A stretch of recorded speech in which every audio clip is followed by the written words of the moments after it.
Oke lo everyone, welcome to analysis dan update lagi seputar koin kripto.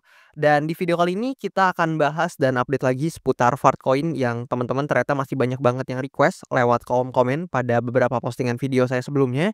Tapi sebelum itu buat teman-teman selamat menunaikan ibadah puasa ya buat kalian yang menjalankan. Hopefully puasanya bisa lancar sampai di hari akhir puasa nanti. Dan kayaknya di awal puasa ini teman-teman bisa lihat nih market mulai pada menghijau ya. Paling nggak rebound lah sedikit teman-teman. Jadi untuk Bitcoin dan beberapa alts juga mulai pada rebound nih, mulai pada menghijau. So hopefully teman-teman juga portofolionya bisa ke recover buat teman-teman yang sebelumnya kena drawdown.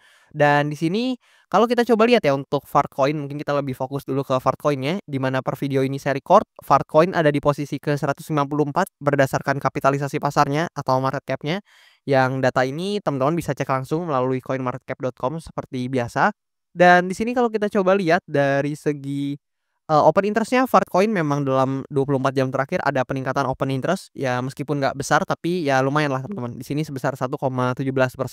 Dan kalau kita coba lihat dari chart-nya, tapi sebelum itu tentu disclaimer dulu bahwasannya video ini sama sekali tidak bermaksud buat mengajak teman-teman semua menjual ataupun membeli aset tertentu dan juga nggak bermaksud sama sekali untuk mempromosikan aset tertentu. So always do your own research karena this is not a financial advice. Nah, di sini kayak biasa kita akan coba untuk lihat dulu dari chart-nya, di mana sebenarnya, chart-nya ini belum banyak berubah dan pandangan saya seputar Fartcoin itu belum banyak berubah teman-teman. Tapi nggak apa-apa karena kalian banyak yang minta update, di sini saya akan update dan lihat nih perkembangan terbaru dari price action-nya. Di mana sebelumnya di sini ya saya udah mengatakan untuk Fartcoin ini memang udah masuk ke kondisi bearish-nya. So, what next nih buat Fartcoin?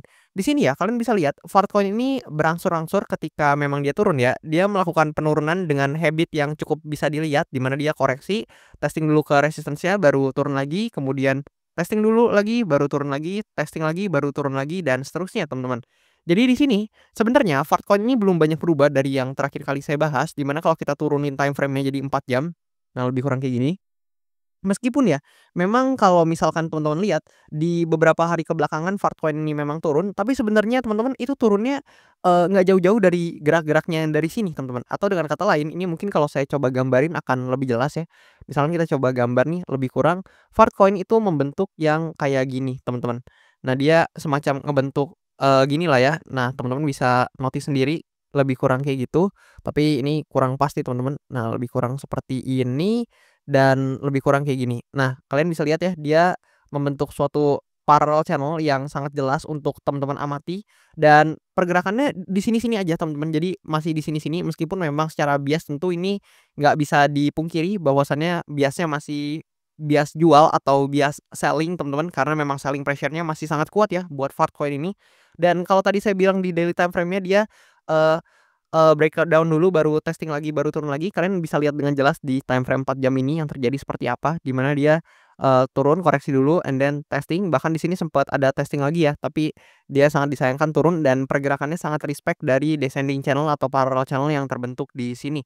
Dan untuk perspektif saya masih sama, Fartcoin, secara garis besar ini masih downtrend dan ada potensi ya dia untuk sedekat-dekatnya atau dalam short term sampai middle term-nya di sini ada potensi Fartcoin ini, akan koreksi perlahan ke demand zone yang ada di bawah sini teman-teman. Dan mungkin ya dia akan coba untuk respect dari parallel channel-nya dan mungkin dia akan coba nih kayak gini teman-teman untuk pergerakannya sendiri. Jadi dia mungkin akan, cukup respect dengan parallel channel-nya yang belum pernah di-breakdown juga sejauh ini.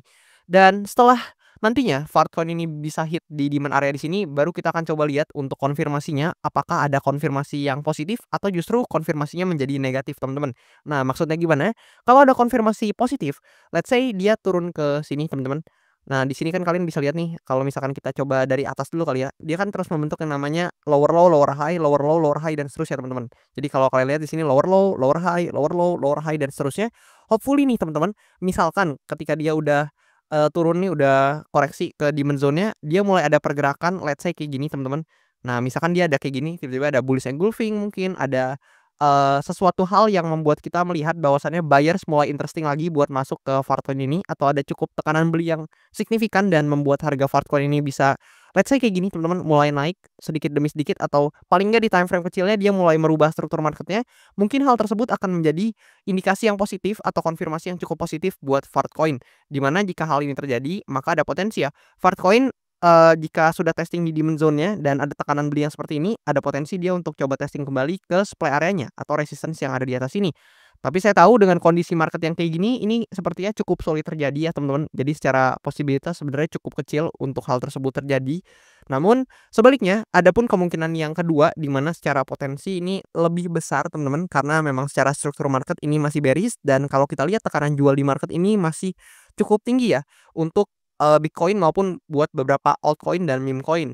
Di sini ada potensi kayak gini teman-teman, di mana kalau tadi dia turun ya kayak gini, let's say dia geraknya kayak gini dan konfirmasi negatif ya justru dia kayak gini teman-teman. Misalkan dia, konsolidasi dulu lama di sini ternyata dia breakdown ke bawah and then testing lagi dan ternyata dia konsolidasi dikit ke sini baru breakdown lagi teman-teman. Ini sering terjadi misalkan kayak gini, kalian bisa lihat dia breakdown and then mulai testing sedikit konsolidasi ya, dia bolak-balik di sini dan abis itu dia turun lagi teman-teman, kayak gitu. Itu adalah konfirmasi yang cukup negatif buat Fartcoin karena menandakan bahwasannya demand area atau area support di sini itu nggak mampu menahan pergerakan harga dari Fartcoin ini. Dan kalau kita lihat, andaikan untuk demand zone di sini di breakdown, maka, lanjutannya atau area penting yang bisa kalian pantau selanjutnya ini terakhir cuman di sini teman-teman. Jadi ini adalah, quote on quote suatu demand zone ya yang bisa kalian notice karena ini adalah area di mana Farcoin awal-awal listing teman-teman, dan ini teman-teman perlu perhatikan buat areanya, tapi itu tadi saya gambar kasar aja, tapi teman-teman pasti tahu di kisaran sini ada, demand zone terakhir secara historical dan tentu itu akan menjadi target selanjutnya yang realistis apabila demand zone di sini ditembus. Tapi hopefully Farcoin itu tidak mengalami tekanan jual yang sesignifikan itu karena mungkin teman-teman yang, holder Farcoin ini mungkin pasti ke drawdown signifikan nih apabila Farcoin sampai ke demand zone di bawah situ.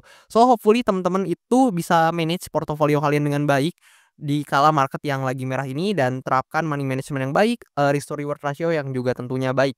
Dan di sini kalau kita coba lihat dari chart lain, misalkan kita nggak cuman lihat dari Fartcoin aja, kita lihat dari yang lain, misalkan kita lihat dari total 3 di sini hopefully atau bagus ya teman-teman lebih tepatnya, di sini total 3 ya, memang berhasil holding, masih berhasil bertahan di demand zone ini, meskipun sebelumnya sempat ada liquidity sweep nih teman-teman, kalian bisa lihat.